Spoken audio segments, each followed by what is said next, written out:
Hey guys, sa mga naghahanap po dyan ng gaming phone na hindi po malakas mag-init. Ito po guys yung mga smartphone na nasubukan ko, na kahit po mag-benchmark stress test tayo. At maglaro po tayo guys sa mga AAA games. Hindi po sila mag-overheat at hindi po sila iinit ng sobra. Pinakauna po dyan guys ang Realme Neo 7. Naalala ko nung ginawa ko po ng comparison yung apat na smartphone na to. Si Realme lang po guys ang bukod tangin na pinakamalamig sa apat po na smartphone na yan. Ayoko lang po kay Realme nung panahon na yan guys is dahil nga po hindi playable yung Warzone Mobile sa kanya. Pero pagka ibang games naman is wala pong problema. Pero ngayon nga guys wala na pong Warzone Mobile sa may Play Store. I think masyado ko pong na-underestimate itong si Realme Neo 7. Dahil nga po sa sobrang lakas niya. Pero hindi po siya sobrang lakas uminit. Naka-Dimensity 9300 plus po siya ng processor. Kasing lakas po yan guys ng Snapdragon 8 Gen 3. At mas malakas po yan guys sa may Snapdragon 8S Gen 4. Pero mas malamig po yung kanyang thermal nitong kay Realme ngayon. Alam ko marami po sa inyo na Snapdragon pa rin naman ang gusto kahit po mag-recommend ako sa inyo ng mga Dimensity ng mga processor. Mamaya guys, sasabihin ko sa inyo. Napakalakas na Snapdragon, pero magugulat ka. Sobrang lamig po ng kanyang thermal pagka po nag-i-stress test ako sa kanya. Pangalawang malamig na smartphone po na nasubukan ko ngayon is itong si iQOO Z10 Turbo. Never po yan guys nag-overheat sa mga benchmark stress test na ginawa ko sa kanya. Di ko alam guys sa mga gaming po na ginagamit ko ngayon. Hindi ko ina-expect na MediaTek pa yata mayroong magandang thermal sa mga dito po sa mga high-end na mga processor ngayon. Compare nga po sa mga Snapdragon. Dahil yung nilabas din po ni Poco na Poco X7 Pro. Same processor po yan guys ng iQOO Z10 Turbo. Pero maganda rin po yung kanyang thermal guys. Compare nga po sa ibang Snapdragon na processor ngayon. Lalo pa kung i-compare nga po natin sa may F-series nila.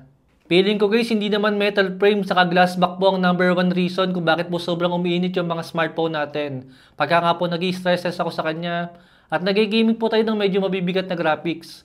Mamaya guys, makikita nyo. Kumbaga isa lang po siya sa dahilan, pero hindi po siya yung number one reason kung bakit po nag-overheat ang isang smartphone ngayon. Mamaya may pruweba po ako sa inyo. Pangatlo po guys, ito po ang Snapdragon 8 Elite na nagamit ko na never po nag-overheat. Na never po siyang umabot ng 50 degrees Celsius sa may temperature.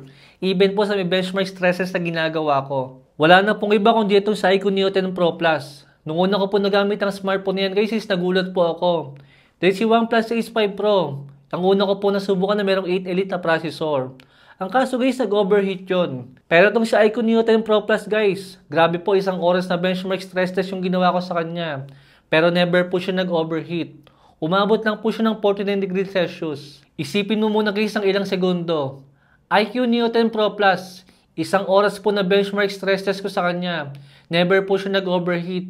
Pero si Poco F7 at Redmi Turbo 4 Pro, isang benchmark stress test lang po yung ginawa ko sa kanya. 20 minutes lang yun guys. Pero nag-overheat po siya at umabot po siya ng 54 degrees Celsius. Compare po naman guys sa may iQOO Neo 10 Pro Plus. Snapdragon 8 Elite siya. Mas malakas po kay Poco F7.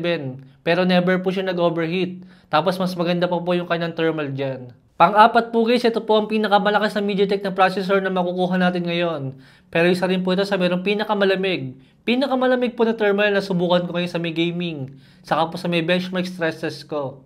Nakikita ko po guys sa may last video ko. Marami po nagko-comment dyan na malamang eka mag-iinit yan, sinasagad mo yung graphics. Tapos nag-i-stress test ka pa.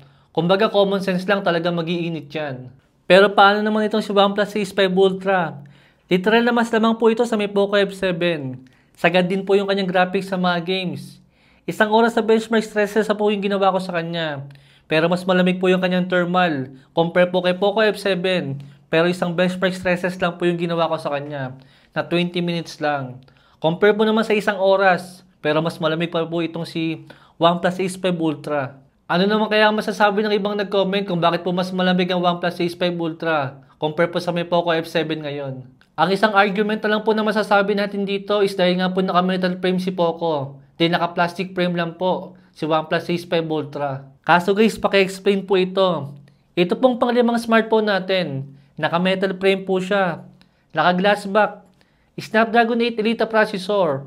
Pero still mas malamig po itong si Realme GT7 Pro. Compare po sa ibang smartphone na merong metal frame at 8 Elite din po na processor. Kaya paano po nangyari na umabot lang po ng 45 degrees Celsius itong si Realme GT7 Pro habang yung ibang smartphone na mas mahina sa kanya nag-overheat at lumalagpas pa sa 50 degrees Celsius yung temperature. Pagka nga po nag-stress test ako sa kanila. At yan po guys yung malaking pruweba na hindi porket naka-metal frame at naka-glass back po yung smartphone natin, mas malakas po siya mag-init. Katulad nga po ng Poco F7. Dahil yung Realme GT7 Pro, metal frame siya, glass back, mas malakas sa may F7 Pro, pero mas malamig po yung kanyang thermal. Feeling kong malaking factor po dito guys yung magandang software optimization po ni Realme, saka yung magandang cooling system po ni Realme, na parang wala po sa Poco F7 at Poco F7 Pro ngayon. At yung sakali man po guys na meron po kayo nagustuhan sa limang smartphone na yan, lahat din po ng smartphone na yan guys is meron po mga discounted na presyo ngayon. At magugulat po kayo kung gaano kamura yung mga smartphone na yan.